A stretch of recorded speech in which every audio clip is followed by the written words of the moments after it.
자, 이번 설 명절은 예고제로 하십시다. 나는 이번 설 때 부부싸움 할 예정이다. 우리 애들한테 내가 화낼 예정이다. 그러면 이렇게 할게요. 나를 안 건드리면 나는 가만히 있을 기다. 그러면 건드리면 뭐 반응한다 이 말씀이죠? 안 그래요? 나는 내비두면 괜찮아. 근데 여러분,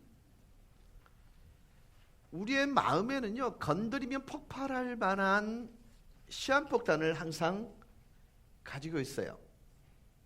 어떤 분한테는 그게 자존심일 수도 있고요.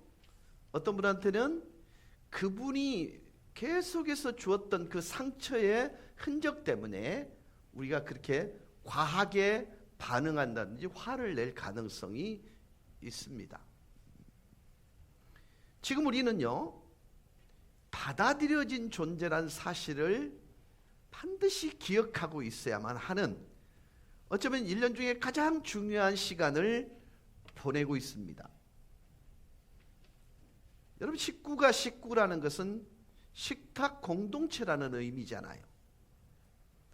어렵게 모인 식탁 공동체에 눈을 흘기는 일, 감정의 손상을 경험하는 일, 또 상처 주고받는 일들이 존재해서는 안 되는 거잖아요. 근데 그런 상황이 일어날 때쯤 기억하고 기억하실 것은 우리는 그분에 의해 받아들여진 존재다. 거절받은 존재가 아니라 받아들여진 존재라는 거예요. 모든 인간의 관계는 사실은요, 거절당함에 대한 두려움 때문에 거절당하지 않기 위해 몸부림을 치는 일상이라 해도 과언이 아닐 거예요. 근데 우리는 받아들여진 존재라는 거지요. 이 속에서 무슨 말이 나한테 이제 자꾸 이렇게 들려오냐면, 이 구정 명절에 우리 중고등부 아이들, 젊은 대학부 아이들이 참석을 했단 말이에요. 쟤들이 오늘 기대하는 바가 있지 않을까요? 그렇지 않을까요? 영의 양식도 채워지겠지만 뭔가 주머니에 두툼해지는 것도 기대하지 않을까요? 그래서 여러분, 인도하시는 대로 이 아이들은 눈에 띄잖아요. 그러면 1,000원짜리라도 복 많이 받거래. 얘들아 원하니?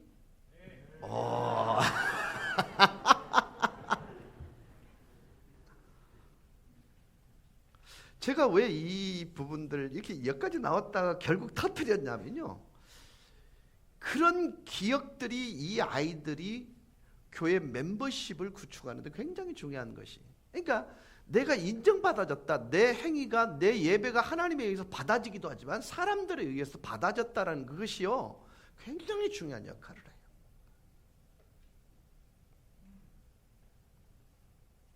대부분의 사람들은요, 다른 사람에 의해 만들어진 잘못되고 왜곡된 이미지를 갖고 오랜 시간 동안 살아왔습니다. 그래서 그 잘못되고 왜곡된 이미지 때문에 정말 많은 상처를 안고 감정적 상처를 가지고 살아왔어요.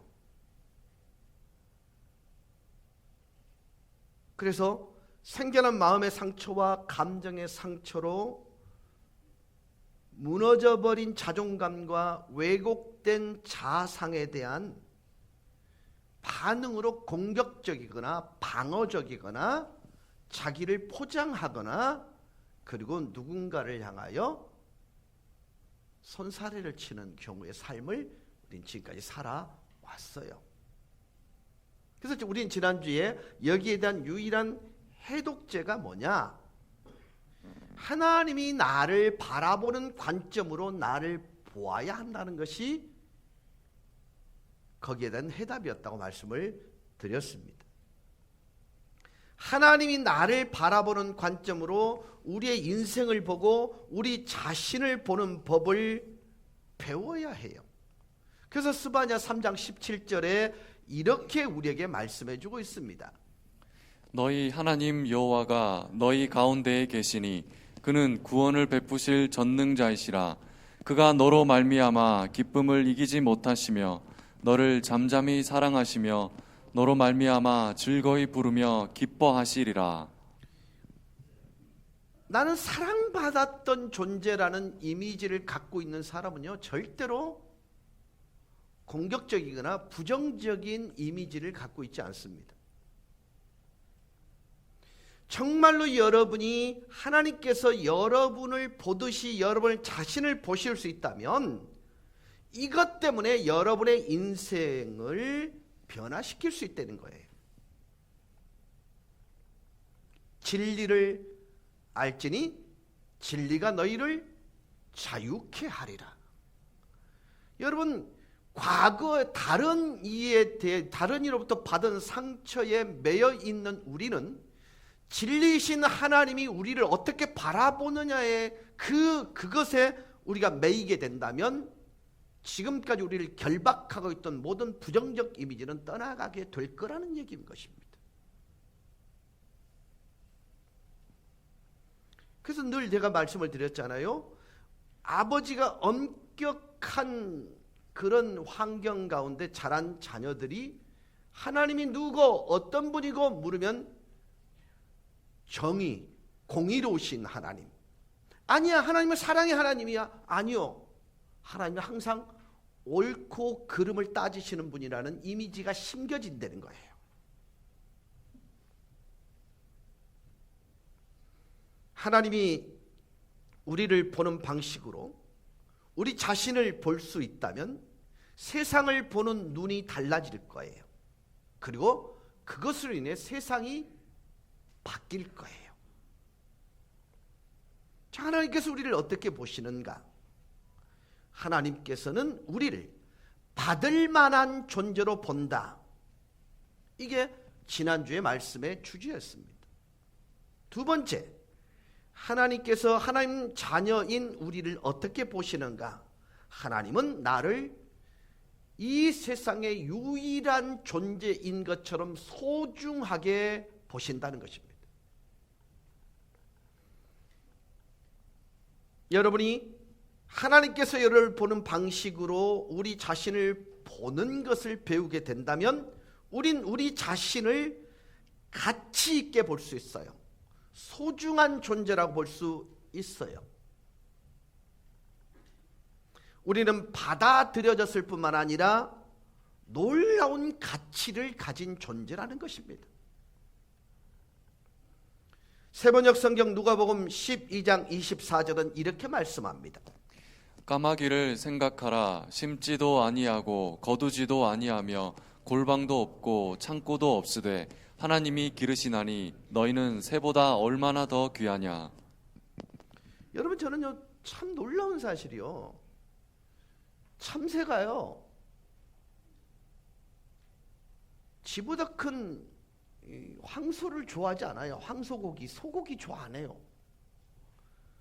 그는 자기 입에 딱 맞는 곡식을 좋아해요.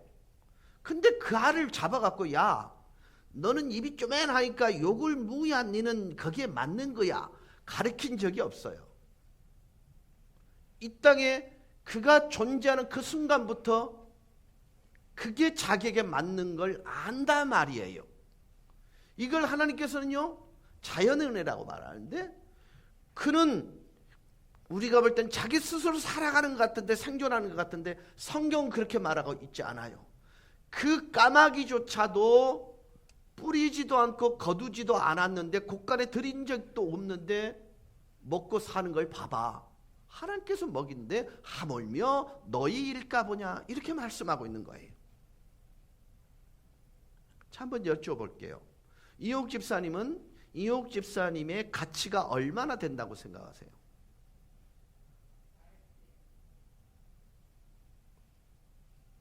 지불되어진 것만큼 가치 있는 거잖아요. 동의하십니까? 여러분, 무엇이 여러분을 가치롭게 해요? 무엇에 대해서 가치를 만들어내고 가치 있게 하는 것은요, 누가 그것을 소유했느냐에 따라서 달라지곤 합니다. 맞지요? 자, 소유주가 가치를 만들어 냅니다.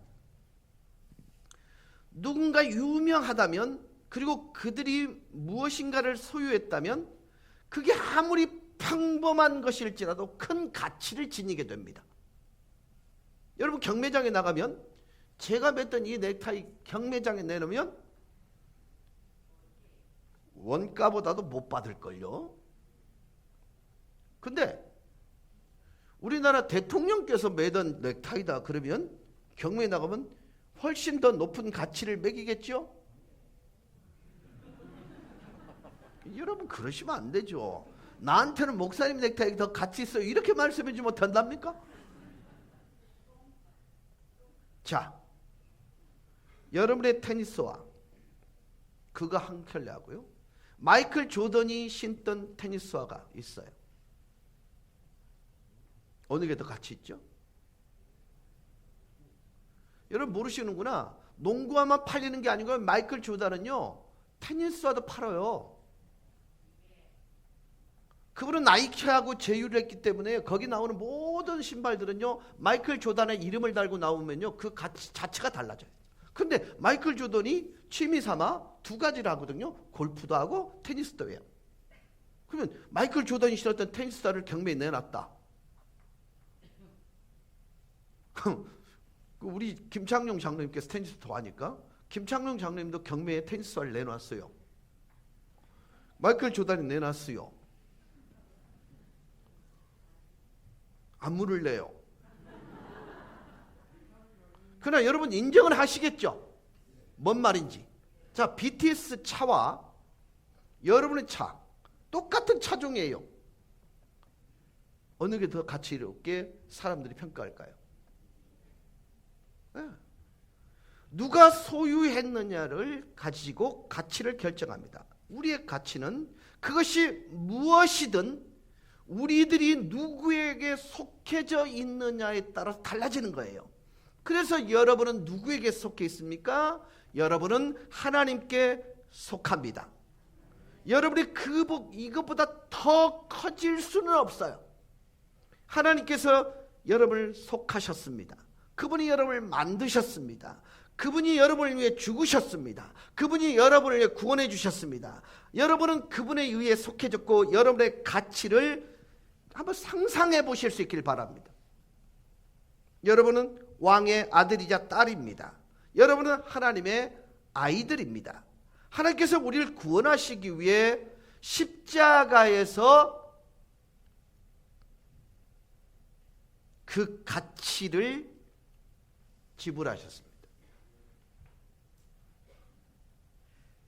나는 너를 매우 사랑해. 너 없이 사는 것보다 차라리 죽는 게 낫다. 저는요 십자가에서 우리를 향한 외침이 이 말이라고 저는 생각해요. 그렇게 믿습니다. 하나님께서 우리를 소유하실 뿐만 아니라 우리들의 모든 가치를 창조하십니다. 자, 두 번째 가치의 기준은 그것을 위해 누가 어떤 대가를 지불할 것인가입니다.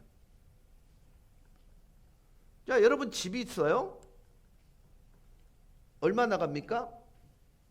아니, 여러분 생각하는 거 말고요. 결국은 집값을 지불하는 사람에 따라서 그 가치는 결정나겠죠? 물론 공시 가격이 있긴 하지만은요. 자, 누군가가 그것을 위해 기꺼이 계산하려 하는 만큼 그것은 가치가 있는 것입니다. 누군가 이만큼 계산을 치르려고 한다면 이만큼의 가치가 있다고 생각하면 틀림없습니다. 그 가치는 누군가가 값을 지불한 만큼입니다. 동의하십니까? 네. 자, 여러분이 집에 귀중한 보석을 소장하고 있다면 가격이 얼마나 됩니까? 그것은 내가 먹이는 것이 아니에요. 누군가 그 값을 지불한 만큼의 가치입니다. 여러분, 이상영 목사 양말 한 짝이 얼마나 갈까요? 가치 없습니다. 반면 피카소가 신었던 양말은 그 가치를 환산하기가 어렵습니다. 여러분에게 얼마나 값을 지불했는지를 아셔야 합니다. 그리스도께서 값 주고 사셨으니 우린 그에게 속했습니다. 가장 커다란 대속물이 우리를 위해 지불된 것입니다. 하나님께서 우리를 위하여 하나님의 아들을 지불하신 것입니다. 그리고 여러분이 이 세상을 살고 있는 유일한 사람이라 할지라도 예수 그리스도 그분께서는 여전히 지구 끝까지 가서라도 여러분을 위해 죽어 주셨을 것입니다. 이것이 하나님께서 여러분을 얼마나 가치 있게 생각하는가에 대한 증거입니다. 우리 예수님은 하찮은 존재를 위해 죽으시지 않았습니다. 이 자리에 그 누구도 오발탄은 없습니다. 하나님께서 우리 모두가 하나님 당신에게 받아들여질 만한 가치가 있다고 말씀하고 그 가치를 십자가에서 증명하셨습니다.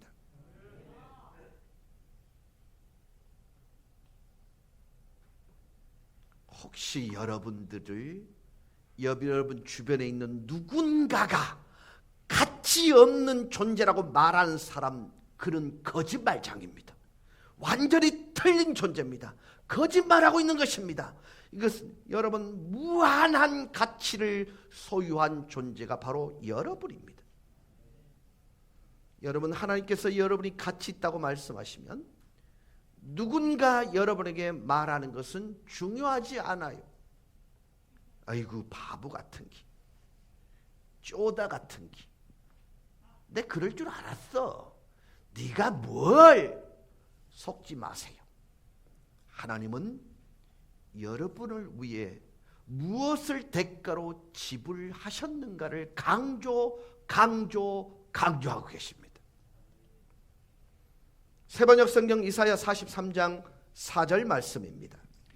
내가 너를 보배롭고 존귀하게 여겨 너를 사랑하였으므로 너는 대신하여 다른 사람에게 내주고 너희 생명을 대신하여 다른 민족들을 내주겠다. 이러한 존재인 여러분이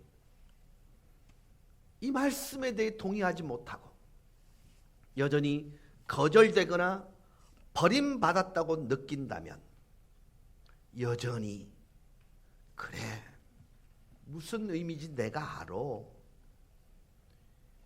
그것을 이해하시고 나를 사랑해 주시는 분이 계십니다. 나를 존귀하다고 해주시는 분이 있습니다. 그분이 우리 주 예수 그리스도 그분이십니다. 사랑하는 여러분, 우리 주 예수 그리스도를 제외한 어떤 누구도, 어떤 치료도, 어떤 약도, 어떤 유행도, 어떤 마약도, 어떤 것도 우리 예수 그리스도께서 우리에게 하신 것처럼 우리를 변화시킬 수는 없습니다. 그분만. 저는 여러분이 어떤 상처를 받아오셨는지 모릅니다. 그러나 이것은 압니다. 하나님께서 여러분은 가치 있고 받아들여질 만하다. 그리고 그분은 우리를 유일한 존재처럼 사랑스럽게 보신다는 것입니다. 하나님은 저와 여러분이 받아들여질 존재고 귀중하다고 보실 뿐만 아니라 사랑스럽다고 말씀합니다. 요한복음 3장 16절에 하나님이 세상을 이처럼 사랑하사 독생자를 주셨으니 이는 저를 믿는 자마다 멸망치 않고 영생을 얻게 하려 하심이라. 이렇게 말하지 않습니다. 이쁜 사람만 매우 사랑하셨다.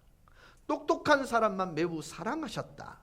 종교적인 사람만 매우 사랑하셨다. 완전한 사람을 매우 사랑하셨다. 이렇게 말하지 않습니다. 하나님은 단지 세상을 매우 사랑하셨다고 말합니다. 하나님이 매우 사랑하신 그 세상이 내가 될 수도 있고 여러분이 될 수도 있고, 여러분 그리고 세상이 사랑스럽지 못하다고 보는 모든 사람을 그 사랑의 대상 속에 포함시킨 분이 하나님이시고요.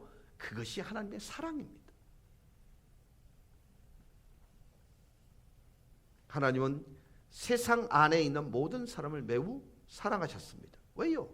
그분이 창조주이시기 때문입니다. 예수께서는요, 우리를 향하여 너희 없이 사는 것보다 차라리 죽는 게 낫다. 이게 하나님이 우리를 향해 갖고 있는 사랑의 태도입니다. 여러분, 십자가의 죽으심이 그걸 증명하고 있는 거잖아요. 얻기 위해 기꺼이 죽어주셨잖아요. 그래서 얻어진 결과가 여러분이잖아요. 그래서 하나님은 이사야 54장 10절에서 이렇게 말씀합니다. 산들은 떠나며 언덕들은 옮겨질지라도 나의 자비는 내게서 떠나지 아니하며 나의 화평의 언약은 흔들리지 아니하리라. 너를 긍휼히 여기시는 여호와께서 말씀하셨느니라. 저와 여러분이 정말 잊지 말아야 될 하나님 사랑의, 우리를 향한 하나님의 사랑의 두 가지 특징들은요, 정말 잊어버리지 마세요. 첫째가 뭐냐면 일관성 있는 사랑이십니다. 하나님은 쉽게 변하지 않습니다. 변덕스럽지 않습니다. 그에게는 좋은 날, 나쁜 날, 기분 좋음, 기분 나쁨이 없습니다. 하나님은 그의 사랑을 베푸심에 있어서 초지일관입니다.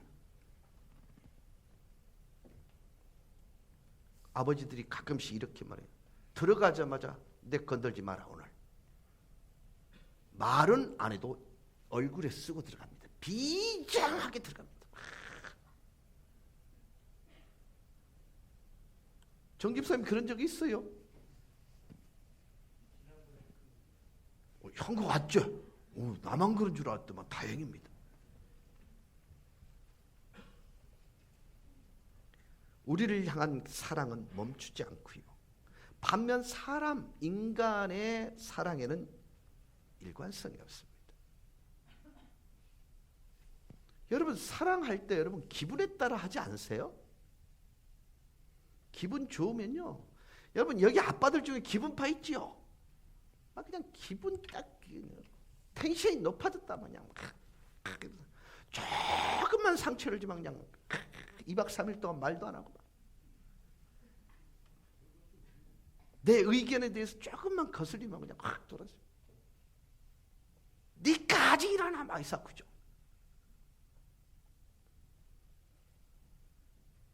두 번째 우리를 향한 하나님의 사랑의 특징은 무조건입니다. 조건이 없습니다. 하나님이 이렇게 말씀하지 않습니다. 나는 너를 사랑해. 그리고 마침표. 이게 하나님의 사랑의 특징이에요.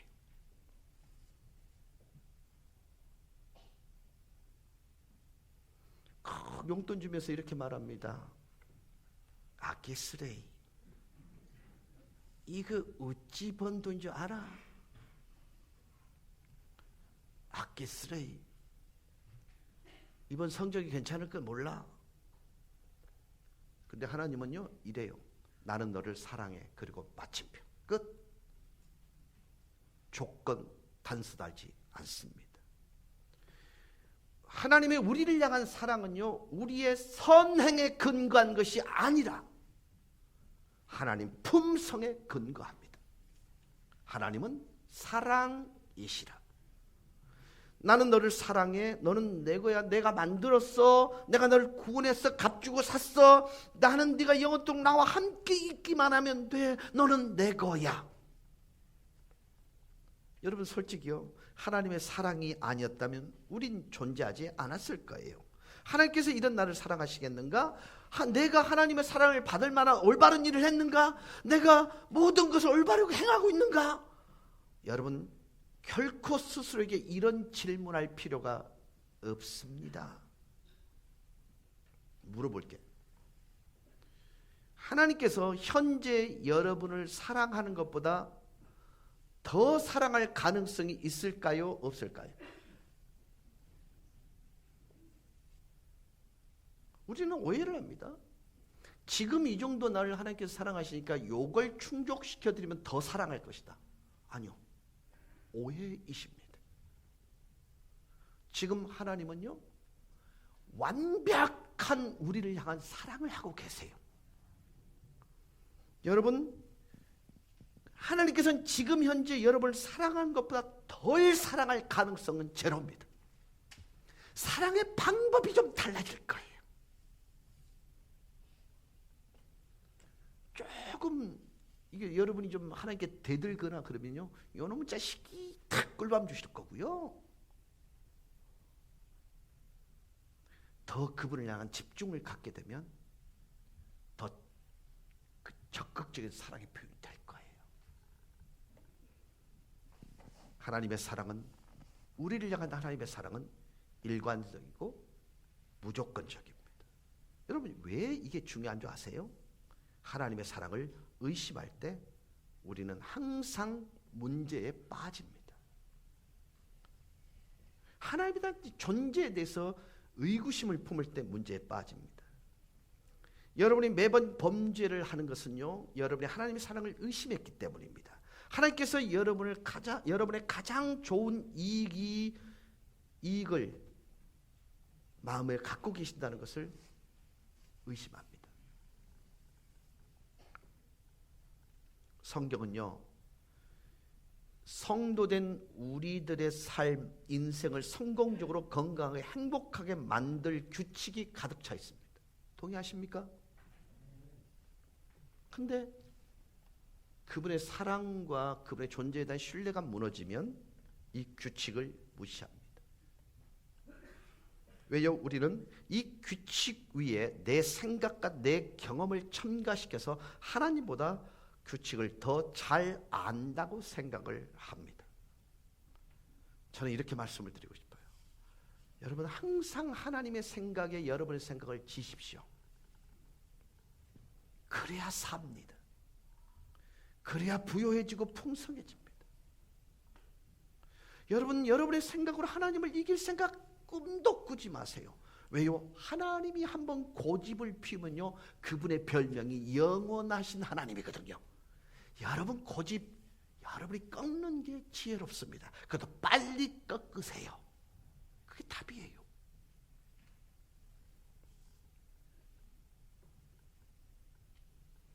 여러분, 성경은요, 분명하고 명확하게 말씀하는 것들이 정말 많습니다.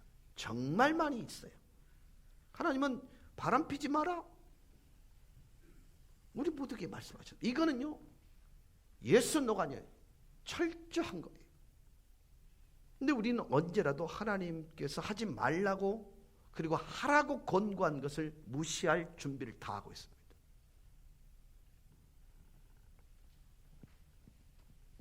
하나님께서 나의 삶에 가장 좋은 것이 무엇인지를 알고 계시다는 것을 의심합니다. 자, 여러분, 바람 피지 마라, 가늠하지 말라는 이 말은요, 적어도 우리의 인생에 있어서 내 아내가, 내 남편이 가장 좋은 존재라는 것을 인식시키는 거예요.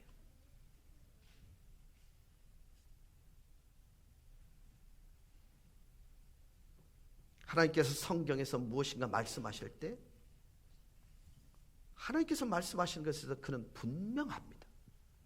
하나님께서는요, 우리에게 가장 좋은 것이 무엇인지, 그리고 그것을 행하는 것을 가장 좋아하십니다.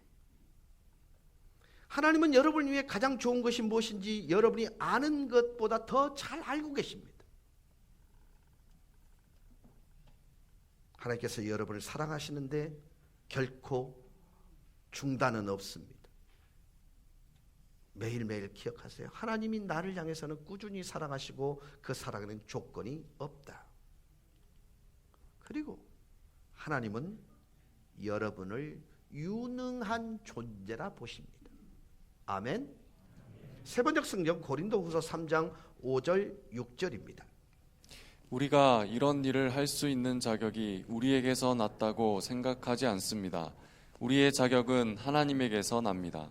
하나님께서 우리에게 새 언약의 일꾼이 되는 자격을 주셨습니다. 한 연구에 의하면 한국인들의 가장 큰 문제가 뭐냐면 낮은 자존감이래요. 나 스스로 나를 보는 그게 굉장히 낮대요. 심지어 이들 중에는요, 정말 성공한 사람들도 있답니다. 진실은 고요한 마음속 깊이 우리를 괴롭히는 불안감이 우리 인생에 여전히 있다는 것입니다. 왜 그렇습니까? 왜 우리가 불안감으로부터 헤어나지 못한 것입니까? 그 중에 대표적인 것은 사람들이 오래전 여러분들에 대하여 말한 것에 부정적인 것들에 대한 기억을 테이프로 계속 재생하고 있기 때문입니다.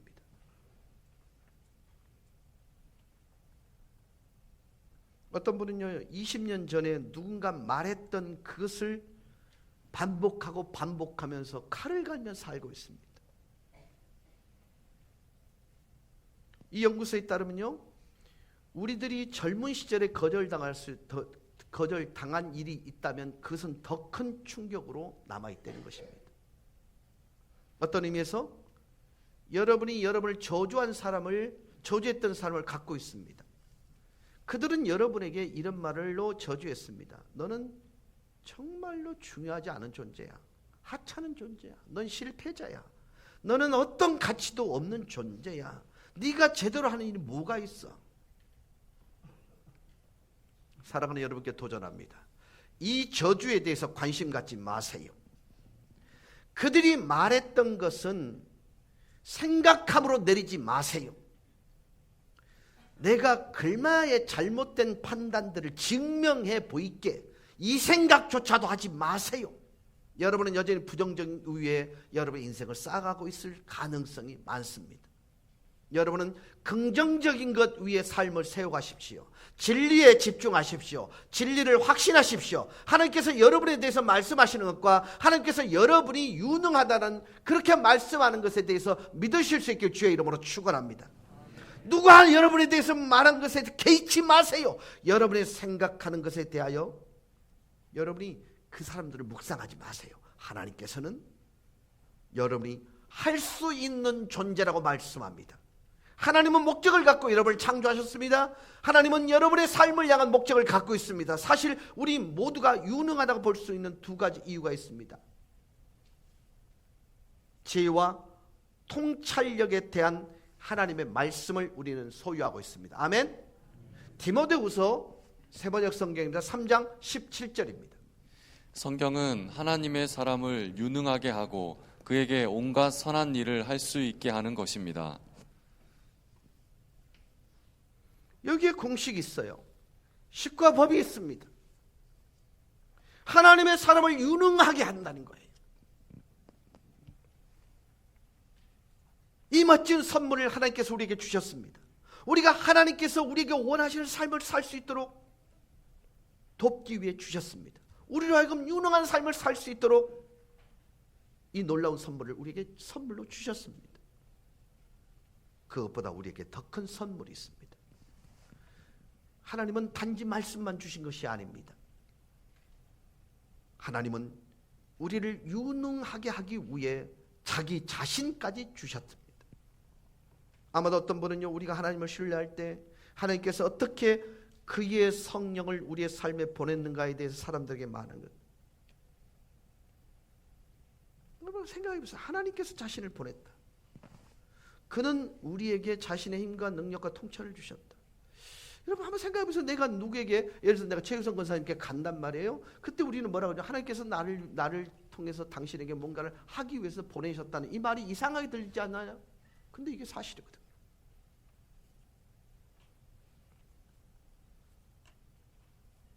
그래서 빌립보서 4장 13절은 이렇게 우리에게 말씀합니다. 내게 능력 주시는 자 안에서 내가 모든 것을 할 수 있느니라. 하나님의 말씀을 통해서, 하나님 자신을 통해서 우린 할 수 있습니다. 심리학자들이 말하기를 우리의 자아 개념, 자아 가치, 우리들이 우리 자신을 보는 방식이 일반적으로 우리의 삶에서 가장 중요한 사람이 우리에 대하여 생각하는 것에 의해서 결정된다. 그러니까 자녀와 부모 사이에서 내가 뭔 말을 했다는 그것이 우리 자녀가 무엇이 되는 것에 대해 결정적인 역할을 한다는 거죠. 자, 이 말씀이, 이 심리학자들의 결론이 사실이라면 여러분께 강하게 권면드립니다. 우리 주 예수 그리스도를 여러분의 인생에서 가장 중요한 존재로 정하실 수 있기를 주의 이름으로 축원합니다. 왜냐하면 그리스도 안에서 하나님은 여러분이 가치 있고 받아들여질 만한 존재이고 용서할 만하고 사랑스럽고 유능하다고 말씀하시기 때문에 그렇습니다. 어느 누가 여러분에 대해 생각하는 것은 중요하지 않습니다.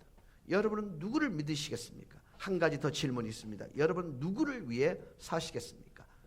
다른 사람의 인정을 위해 여러분 그 사람의 인정은 필요치 않습니다.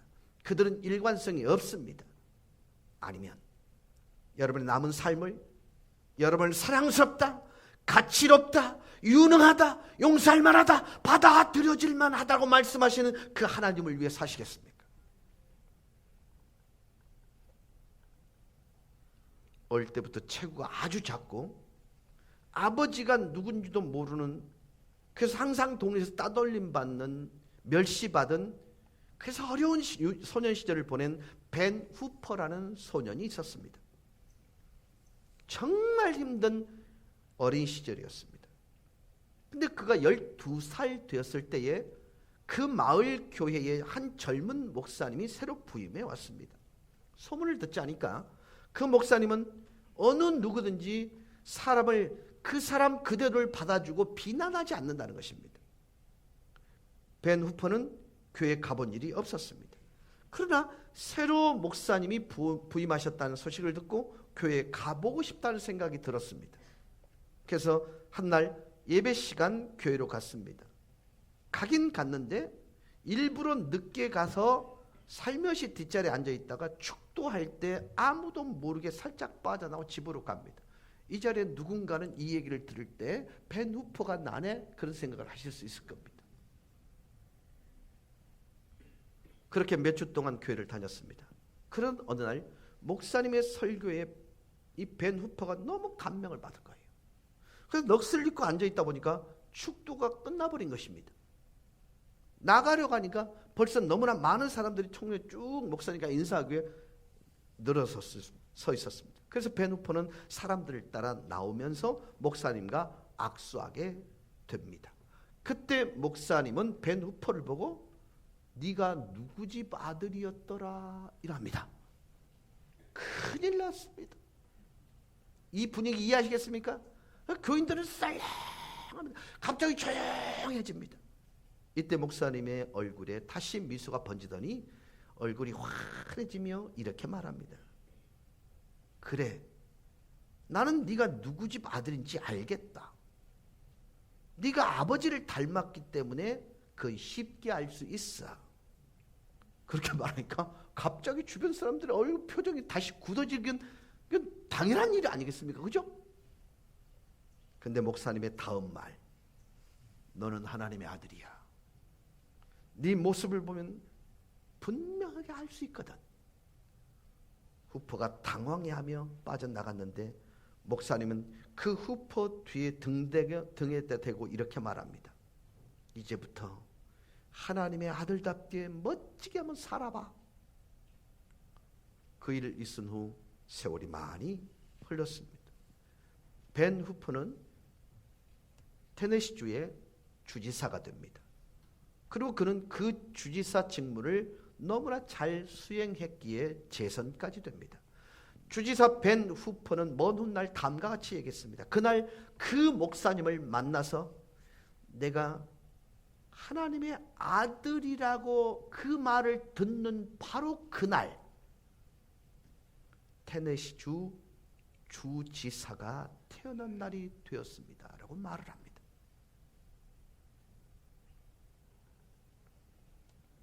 한 사람이 자신이 하나님의 자녀라는 것을 알게 되었어요. 그것이 인생을 변화시켰습니다. 그가 살아오면서 겪었던 모든 낙심과 상처와 아픔과 거절당함이 하나님의 사랑의 능력으로 제거되었습니다. 더 이상 사람들이 자기의 존엄성을 깎아내리지 못했습니다. 왜냐하면 그는 하나님의 자녀이기 때문에 그렇습니다. 그러나 여러분이 인간에게 상처를 받는다는 것 저 압니다. 저는 사람들이 여러분에 대해서 뭐라고 말했든지 그것이 여러분에게 상처를 주고 짓누르고 거절을 야기시켰는지는 잘 모릅니다. 그러나 이 점에 대해서 말합니다. 그들은 거짓말장입니다. 그들은 진리를 말하지 않은 것입니다. 저는 여러분에게 말합니다. 여러분의 부모에 의해서, 여러분의 동료와 친구에 의해서, 혹은 배우자나 혹은 형제 자매 이웃에 의해 상처를 받았을 때 그 상처를 하나님께 그분께서 돌아보신다는 것입니다. 이런 일은 여러분이 그리스도 예수를 삶의 가장 중요한 사람으로 만들 때 시작이 됩니다.